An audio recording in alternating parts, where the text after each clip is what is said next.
En el último teórico del curso de semiología vamos a hablar de las enfermedades del sistema nervioso y su implicancia en la atención odontológica. Dentro de las afecciones neurológicas tenemos los trastornos funcionales, que incluyen los desórdenes psicológicos y psiquiátricos, como son la ansiedad y la angustia, la depresión, el trastorno bipolar, el trastorno por déficit de atención e hiperactividad, el trastorno del sueño, los trastornos de la conducta alimenticia como son la bulimia y la anorexia, entre otros cuadros. Para hacer las adecuaciones pertinentes en el tratamiento odontológico, es importante detectar los casos que presentan desórdenes de esta índole. Algunos rasgos típicos de estos pacientes son que presentan acentuada hipersensibilidad personal, tienen una desconfianza que no es justificada, tienen una actitud defensiva frente al tratamiento odontológico, son pacientes demandantes, con gran indecisión, generalmente suelen tener críticas destructivas hacia todo lo que se les fue realizado anteriormente, son impacientes, tienen nerviosismo, tienen sudoración, entre otras características. El manejo odontológico de estos pacientes es muchas veces complejo y va a requerir la interconsulta con el psiquiatra tratante para que reciban el tratamiento adecuado, lo cual va a mejorar la calidad de vida de los pacientes y va a favorecer una mejor actitud ante el manejo dental. Son pacientes que van a requerir en la consulta una mayor explicación de los procedimientos a realizar, sobre todo en aquellos pacientes con gran ansiedad.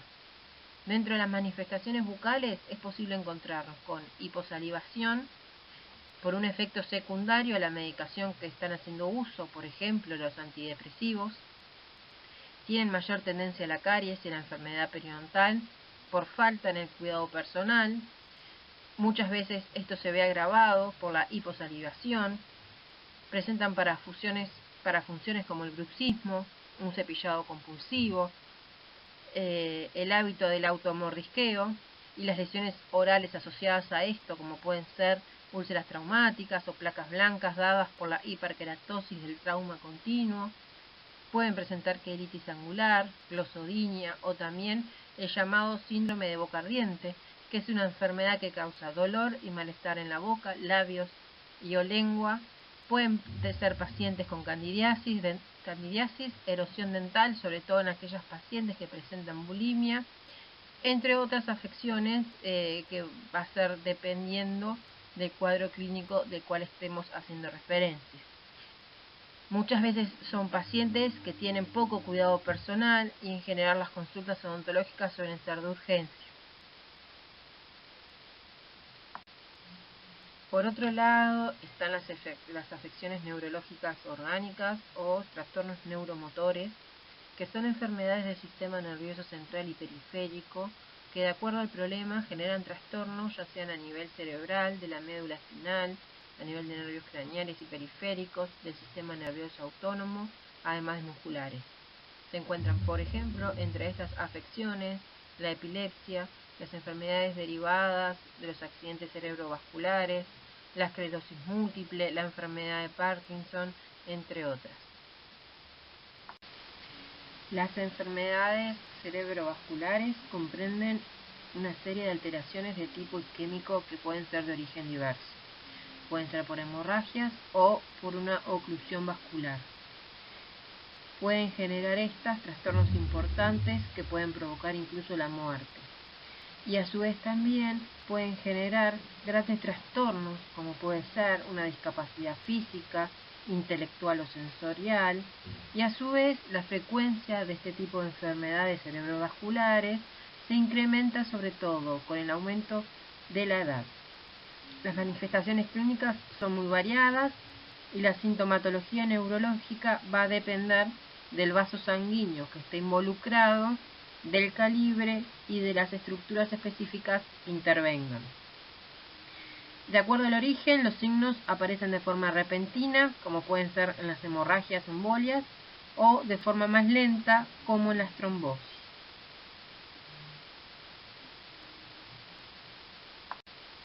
Dentro de la etiología de los accidentes cerebrovasculares tenemos la ruptura de un vaso por traumatismo o por incremento súbito de la presión arterial, entre otras, o se puede dar por la oclusión vascular, como es en las trombosis o las embolias. La isquemia cerebral que se provoca por una hemorragia o una embolia va a producir síntomas en segundos, debido a que hay una súbita privación neuronal de glucosa y oxígeno. En cambio, cuando la etiología es por trombosis, la sintomatología se instaura en forma más lenta, incluso a veces es pasajera, sobre todo cuando entra en acción el sistema fibrinolítico, lo cual permite que vuelva a ocurrir el flujo sanguíneo. El odontólogo debe identificar a los pacientes que presenten mayor riesgo de desarrollar un accidente cerebrovascular. Los principales factores de riesgo que no son modificables para estos accidentes cerebrovasculares son la edad avanzada, el género masculino y la historia familiar de ACV. Y después tenemos otros factores de riesgo que son modificables, como son la hipertensión arterial, la diabetes mellitus, el tabaquismo, el alcoholismo, algunas cardiopatías, la hipercolesterolemia, el sedentarismo y la obesidad. El manejo odontológico del paciente con historia de accidente cerebrovascular es generalmente complejo porque estos pacientes se encuentran comprometidos de una manera neurológica y cardiovascular, y muchos de ellos sufren a su vez también diabetes mellitus, y es usual que reciban tratamiento con antiagregantes plaquetarios, anticoagulantes, antihipertensivos e hipoglucemiantes o insulina. Es muy importante en estos pacientes tener siempre presente la interconsulta médica. Siempre se debe tener en cuenta que un paciente con historia de accidente cerebrovascular tiene una alta probabilidad de padecer un nuevo evento vascular que puede ser incluso con secuelas más grandes, incluso llegar a la muerte, por lo que las medidas preventivas siempre se deben de tener sin excepciones. Si las enfermedades sistémicas de estos pacientes están fuera de control, el tratamiento de urgencia solo debe ser realizado en un medio hospitalario. Previo a todo tratamiento es indispensable el control adecuado de la presión arterial, que no debe superar las cifras de 160 sobre 100 milímetros de mercurio. Si las cifras sobrepasan estos valores, se debe suspender la atención y remitir al paciente al médico, y en caso de urgencias realizarlos en un medio hospitalario. Es fundamental también recordar que estos pacientes que son diabéticos merecen las consideraciones pertinentes como la atención de todos los pacientes diabéticos, y a su vez muchos de estos pueden tener secuelas neuromotoras, lo cual le puede implicar a los pacientes que tengan una parálisis leve y localizada hasta una verdadera discapacidad, lo que va a complicar muchas veces los cuidados de limpieza bucal, y esto los vuelve mayormente susceptibles a enfermedad periodontal y a caries. La posibilidad de atención de estos pacientes con secuelas neuromotoras en el sillón odontológico va a depender del grado de discapacidad que presenten. Hay quienes se pueden movilizar por sí mismos, algunos requieren de ayuda o supervisión, mientras que otros son por completo dependientes y no es posible el traslado hacia las instalaciones del consultorio.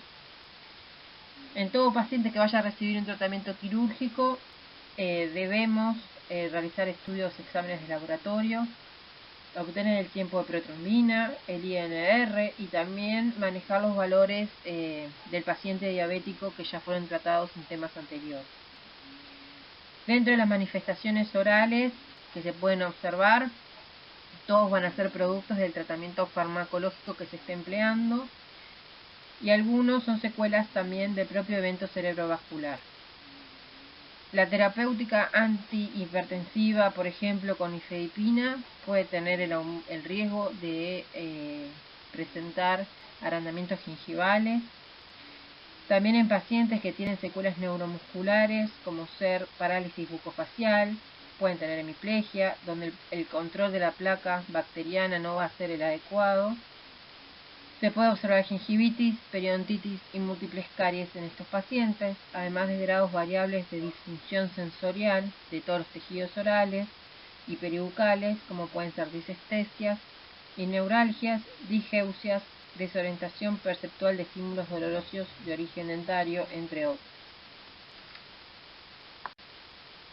Los factores etiológicos de la epilepsia son variados y comprenden la predisposición genética, las lesiones cerebrales debidas a complicaciones perinatales, a infecciones y parasitosis, a traumatismos cerebrales, pueden ser intoxicaciones o tumores. La etiología es idiopática en el 75% de los casos, que se da tanto a nivel de niños y adultos jóvenes. El 25% corresponde a epilepsias secundarias, ya sea a traumatismos, a tumores, a infecciones o accidentes cerebrovasculares. Dentro de los cuadros clínicos existen dos tipos de convulsiones: las parciales o llamadas focales o las generalizadas. Los síntomas clínicos son muy variados y dependen del lugar en donde se inicie la descarga a nivel cerebral. Las convulsiones epilépticas varían mucho en su frecuencia y van desde varias en un día hasta una en pocos meses. Dentro de las convulsiones tenemos las convulsiones parciales, que se originan en regiones concretas del cerebro, y las convulsiones generalizadas, que son aquellas que se originan en ambos hemisferios cerebrales de forma simultánea sin un comienzo focal detectable. Dentro de las epilepsias parciales tenemos la convulsión parcial simple, donde no existe alteración de la conciencia, y la convulsión parcial compleja, que durante esta convulsión el individuo es incapaz de responder a órdenes verbales y no se da cuenta de ellas ni las recuerda. Y dentro de las convulsiones generalizadas tenemos la crisis de ausencia, o también llamado pequeño mal, que se caracteriza por lapsos breves y repentinos de pérdida de conciencia, manteniendo el control postural, que generalmente duran solo unos pocos segundos, y la conciencia se recupera tan rápido como fue perdida y no hay una confusión posterior a esta. Después tenemos las crisis tónicas clónicas, o llamado también gran mal, que es cuando la convulsión se inicia de manera brusca sin previo aviso. En este cuadro obtenido del libro de Castellanos podemos observar las características de las convulsiones parciales, tanto simples como complejas, y aquellas con generalización secundaria.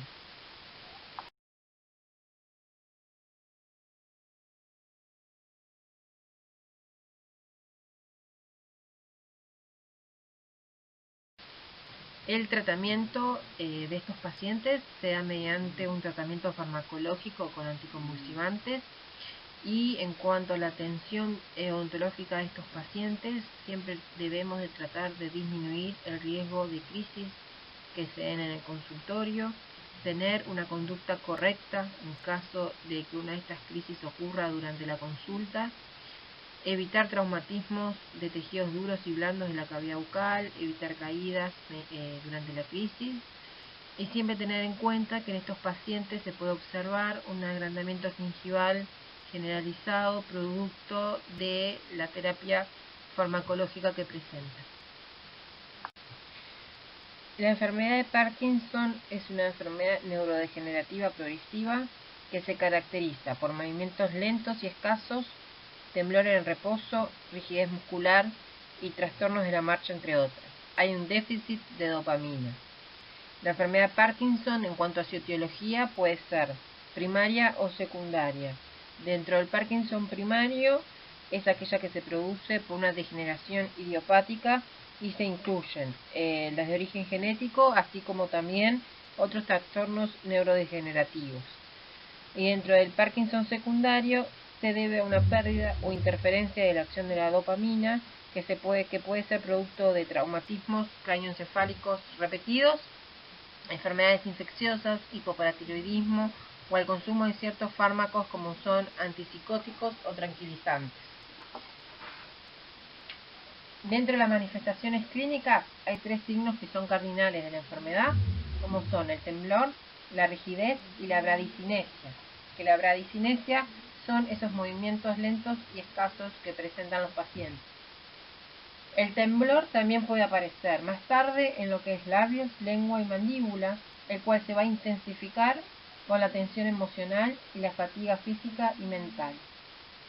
El paciente presenta una lentitud anormal de sus movimientos con una dificultad para iniciarlos, denominado asinesia, un retardo en la respuesta física y mental, bradicinesia, como veníamos diciendo, que es justamente la característica más discapacitante.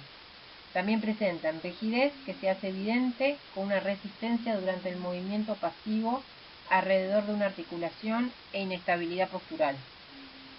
Y después hay otras manifestaciones como pueden ser la depresión, la ansiedad, las alteraciones cognitivas, anomalías sensoriales, anosmia y alteraciones del sistema nervioso autónomo como puede ser seborrea, estreñimiento e hipotensión ortostática.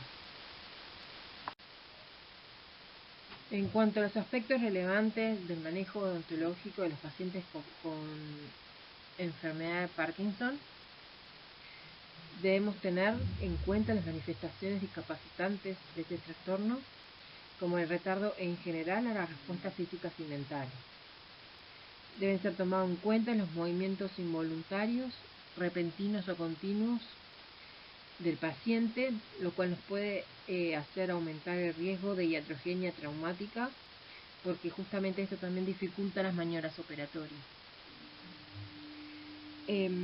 Además, se observa un mayor riesgo de presentar caries y enfermedad periodontal, dado que no pueden lograr un cuidado oral satisfactorio, dada la dificultad que tienen para realizar este procedimiento de higiene oral, y a su vez esto se agrava también por la hiposalivación producida como efecto secundario de los fármacos que utilizan para su control.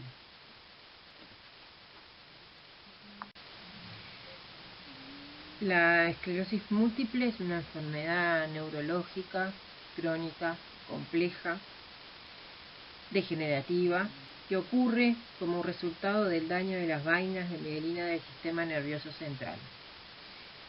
Tiene una incidencia de un 0,1% en la población general. Es más frecuente o el diagnóstico se realiza aproximadamente entre los 20 y los 40 años de edad. Es más común en mujeres que en hombres. Y la etiología aún no se comprende y pueden estar implicados varios factores causales como los virus y los factores climáticos. No es un padecimiento heredado, pero sí puede tener una tendencia familiar. En cuanto a la clínica de la esclerosis múltiple, cursan con pérdida de visión, diplopia, pérdida de fuerza y parestesia de las extremidades, pérdida de coordinación muscular, temblores, rigidez, un habla irregular, incontinencia urinaria, depresión o euforia. Es una enfermedad que cursa con periodos de exacerbación y remisión, con una progresión hacia la invalidez y la muerte. En cuanto a la atención odontológica de estos pacientes, debemos tener en cuenta que esa pérdida de coordinación muscular y disminución de la fuerza y parestesia a nivel de las extremidades pueden hacer que dificulte lo que es la higiene oral. Hay una disminución también de la habilidad del paciente. En pacientes menores de 40 años, la neuralgia del trigémino también puede ser indicativa de esclerosis múltiple.